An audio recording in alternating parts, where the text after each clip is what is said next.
Hi, my name is Tony, and this is Every Frame a Painting. So today I'm going to talk about a director whose work I love, but before that, let me be upfront. I think comedy movies today, especially American ones, have totally lost their way. I don't hate the jokes or the actors or the dialogue or the stories, though there's plenty of issues there. My real qualm is that the filmmaking, the use of picture and sound to deliver jokes, is just... What? This is boring. Delete. Look, everyone's taste is different. What you find funny is what you find funny. So I'm not saying these movies suck or you suck if you like them. What I am saying is that these movies aren't movies. They're lightly edited improv. Everyone stands still and talks at each other in close-up. Almost none of these jokes come visually. They're overwhelmingly sound, and not even the full range of sound, it's just dialogue. And this is really sad because that's just a fraction of what's possible in cinema.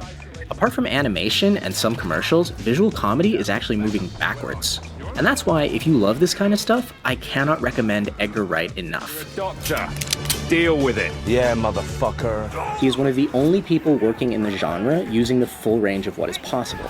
And because of that, he can find humor in places that other people don't look.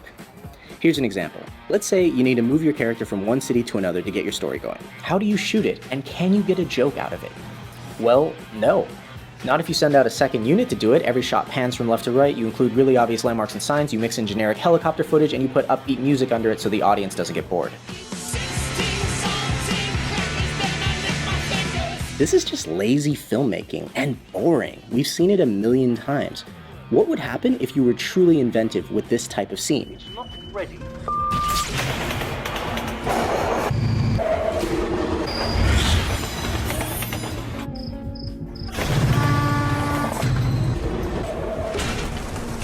There we go.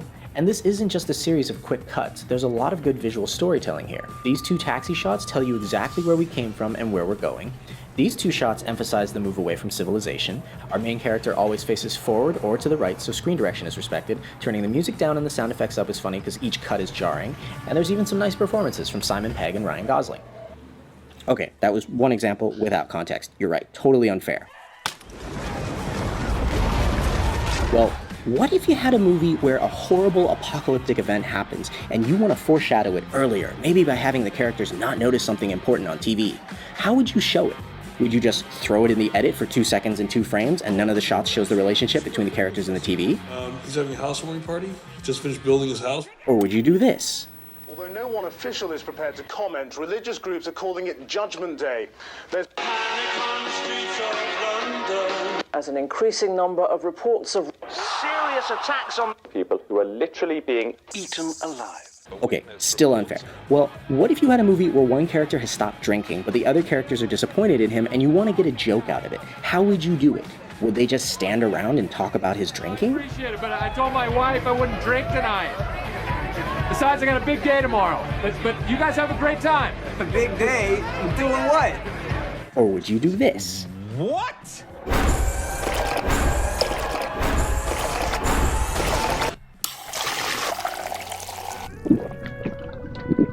I don't believe this.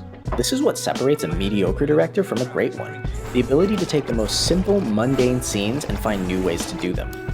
Great directors understand that you can get a laugh just through staging. Here's an example I cribbed from David Bordwell. Things popping up into frame are funny. Slow ahead. I can go slow ahead. Come on down and chum some of this shit.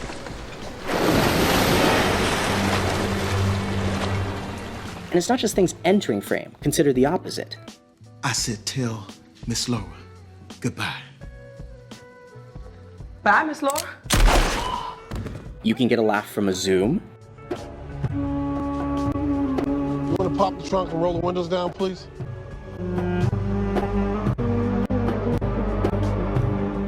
You can get a laugh from a crane up. I'm so sorry.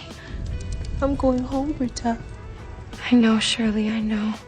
No, seriously, I'm going home. Can you help me out? Oh. You can get a laugh from a pan.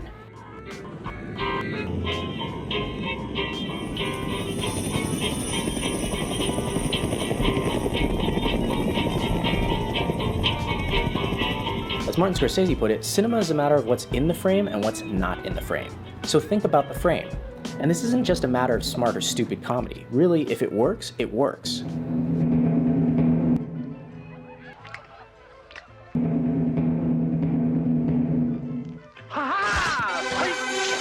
So with that, here are 8 things Edgar Wright does with picture and sound that I want to see other comedy filmmakers try out. Number 1, things entering the frame in funny ways. It's listening. It's for Scott. The geographical location shouldn't factor in the application of the law. No thanks. Number 2, people leaving the frame in funny ways. Time! You don't know how to switch off! Yeah, if you didn't see anything suspicious, then who did?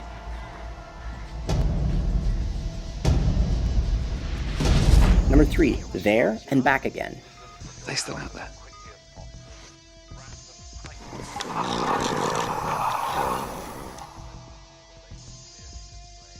Yeah.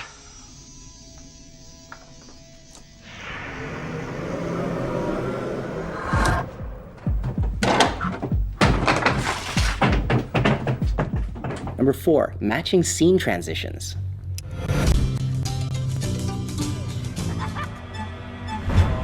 Yeah, I remember this one. Wallace, how do you do that? Wallace! Number 5, the perfectly timed sound effect.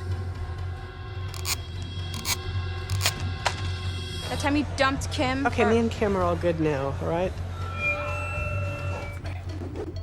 Do feel free to spool through. Number 6, action synchronized to the music.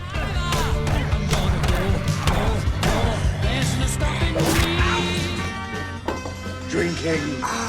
Beer. Pubs. Shall we? Number 7, super dramatic lighting cues. Gotta be a man.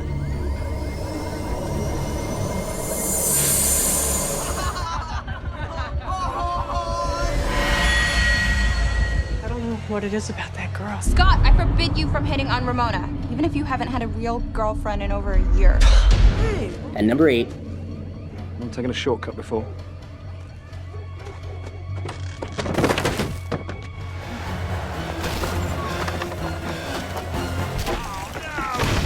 and you know what, let's throw in number 9.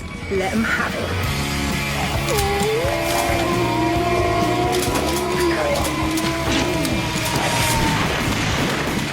So if you're a filmmaker, work on this.